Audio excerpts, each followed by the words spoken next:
Dr. Katie Cahill from the Howard Baker Center for Public Policy, and Tom Ingram, longtime Politico and one-time Chief of Staff for Senator Lamar Alexander, our guest this morning. And John, I might want to say one-time panelist on this show. Yes, indeed. Indeed. Long ago. Very long. Has always offered great perspective for us. And we were talking, for our viewers who don't know the Citizens United case, this was a defining case by the Supreme Court in political fundraising and spending.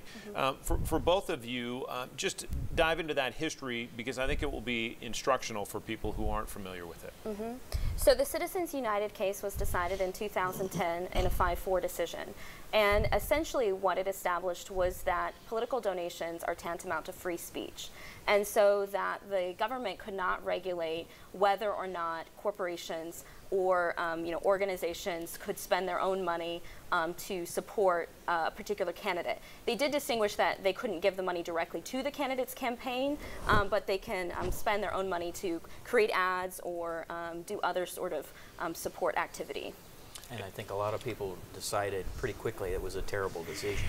I think that you may be right about that. So a lot of people think that this was an opening of the gate to sort of all sorts of outside interests. I think that the conversation we were having before too about outside money is really interesting, about this notion of you can't donate to me if you can't vote for me, because actually around 50% of the spending on the Tennessee Senate race comes from addresses outside of the state. And so not just outside money in the form of super PACs and PACs, but literally geographically outside of the state. Tom, what's the significance of that? It perverts our elections. Candidates now plan elections not based on talking to their voters, but based on what is likely to come at them from super PACs. People outside the country that we don't, outside the state, you have, most cases you don't even know who they are. You may know some organization umbrella they sit under, but you don't know them individually. And they have no limits. The court adopted it under the premise of free speech, but they completely forgot the right of the voter. And my observation has been that these outside groups always run negative ads. Virtually always. And it completely changes the nature and the character of your campaign. It does. And what's happened with your local ads, the ones the candidates are actually running, they tend to be more about the candidate, the issues, who they are, and IDing who they are. But this cycle particularly, I think, has been brutal from the outside organizations running negative ads about both Bredesen and Blackburn. Well, go ahead. It's brutal, and negative ads usually have fallout on whoever runs them or whoever they're advocating. They did in the governor's primary. And so candidates I think they're hiding behind the third parties, but the voter doesn't draw the distinction. A negative ad is a negative ad. So Tom, the candidates obviously are not supposed to have any input, any design, any say in what those ads are about, coordination. You're on the inside of both Washington and Nashville politics, and you've been there for a long time. Is that true or not? It's subverted, but it's criminal. So it is happening. Coordination is criminal. There is coordination between the campaigns, but there is coordination occurring. I just wanted to hear somebody from the inside say that. Now, I've not done it because it's criminal. Thank you. I don't want you to call it in the morning. I don't want to call you. And what are those?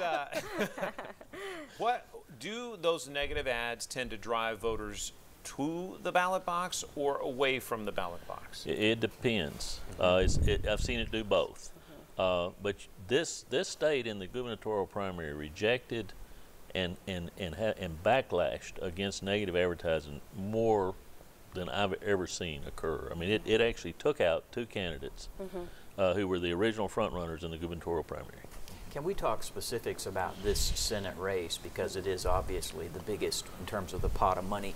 Do either of you see any particular ads or spending that sticks out on behalf of either of the 2 candidates? Are there any specific things that you've said, score one for Bredesen or score one for Blackburn, or people spending on their behalf?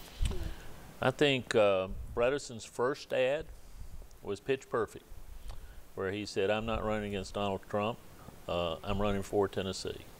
Donald Trump proposes something that's good for Tennessee, I'll support it. If not, I'll oppose it. I think Marsha's ads have continued to sound like her district-based campaigns for 18 years. They're shrill, and it's going to be interesting to see how the voters react to the different tonality of the two campaigns.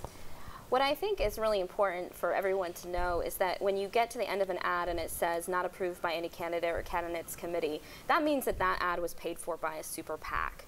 And so the largest super PACs donating in this particular Senate race is Senate Majority Leadership has donated about $17 million to the Blackburn, or not donated directly, but paid for ads and other things for the Blackburn campaign. And then there are two Majority Ford and Senate Majority Ford on the Democratic side who have spent collectively around $14 million to support the Bredesen campaign. And so listening for that little tag at the end, both not supported by any candidate or candidate's party and also that paid for by, tells you where the money is coming from. And those PACs are operated by the Senate committees of the Republicans or the Democrats and driven by either McConnell on the Republican side or Schumer on the Democrat side. I'm sure you've looked at this as well, but we're seeing the same phenomena in states like Missouri, where Claire McCaskill is fighting to retain her seat as a Democrat, and in Florida, where Bill Nelson is doing the same. It's a phenomenal amount of money. Arizona, North Dakota. Nevada. Every state where there's a contest. Right. Yeah. Yeah, it's just amazing to watch these. That's how you get to $5 billion. Yeah. Yeah, pretty quick. Yeah, there's actually 37 races where outside spending outstrips candidate spending going on right now. And so that includes all of the races you mentioned, as well as several others. Have the divisive campaigns led to the divisive governing that we've seen? Once these candidates, no matter who they are, get into office, it seems like those bridges are real tough to build if you've been through a pretty tough campaign. Well, media, I think, your business, particularly at the national level, and this kind of proliferation of negative money spent on campaigns, I think, contributes a lot to our polarization. And Tom, it goes back also to something that we've talked about too, the gerrymandering that's gone on by both parties, but the Republicans have been incredibly successful with.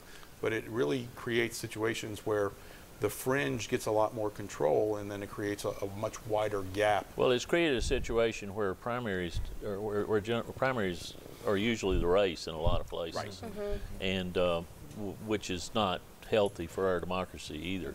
But I think money in politics and redistricting, gerrymandering by redistricting, are two cornerstones of our politics. If we don't tear them out and rebuild them, our democracy is at risk. We'll talk about the political will to do that when we come back right after this break.